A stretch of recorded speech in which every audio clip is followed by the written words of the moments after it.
સમાચાર નવસારીથી પ્રાપ્ત થયા છે, જ્યાં નવસારીમાં ભારે વરસાદથી નદીઓ ગાંડીતુર બની છે। ભારે વરસાદથી પૂર્ણા નદીએ રૌદ્ર સ્વરૂપ ધારણ કર્યું। નદીમાં પાણીનો પ્રવાહ વધતા લો લેવલ પુલ ડૂબી ગયો છે। પુલ પાણીમાં ગરકાવ થતા 10 ગામની અવરજવર બંધ થઈ। લો લેવલ પુલ ગરકાવ થતા રસ્તો બંધ કરવાની ફરજ પડી છે।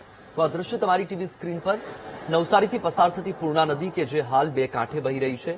પૂરની પરિસ્થિતિનું નિર્માણ થયું છે, ત્યારે નદીમાં પાણીનો પ્રવાહ વધતા જ લો લેવલ પુલ છે એ ડૂબી ગયો છે અને તેની સીધી અસર 10 ગામના લોકોને થઈ છે, કારણ કે પુલ પાણીમાં ગરકાવ થતાની સાથે જ 10 ગામનો રસ્તો બંધ થયો છે, સંપર્ક તૂટ્યો છે। લો લેવલ પુલ ગરકાવ થતા રસ્તો બંધ કરવાની ફરજ પડી છે।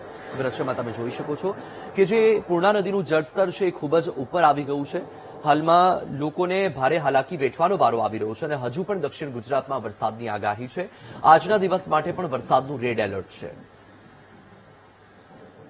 ગઈકાલે ડાંગ અને મહારાષ્ટ્રમાં ભારે વરસાદ હતો, જેની સીધી અસર પૂર્ણા નદી પર થઈ છે અને પૂર્ણા નદી ગાંડીતુર બનતા વાહન વ્યવહાર ખોરવાયો છે। ખાસ કરીને ગુરુકુલ સુપા અને કુરેલને જોડતો લો લેવલનો બ્રિજ પાણીમાં ડૂબી ગયો છે, જેને કારણે 10 ગામના લોકો મોટો ચકરાવો કરીને પોતાના ગંતવ્ય સ્થળે પહોંચી રહ્યા છે। ખાસ કરીને વરસાદ વરસી રહ્યો છે, જેને લઈને સીધા 10 જેટલા ગામડાને અસર થઈ છે। કુરેલ સુપાને જોડતો લો લેવલનો બ્રિજ સતત ધમધમતો રહેતો હોય છે, કારણ કે શોર્ટકટ હોય છે, તેના કારણે લોકો વધુ ઉપયોગ કરી રહ્યા છે। પરંતુ વરસાદ વધુ વરસતાના કારણે જે બ્રિજ ડૂબી જતા લોકોએ ભારે હાલાકીનો સામનો કરવો પડી રહ્યો છે।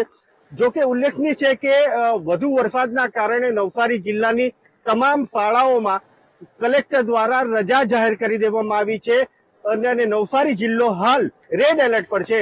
Rakesh Solanki, VTV news, Navsari.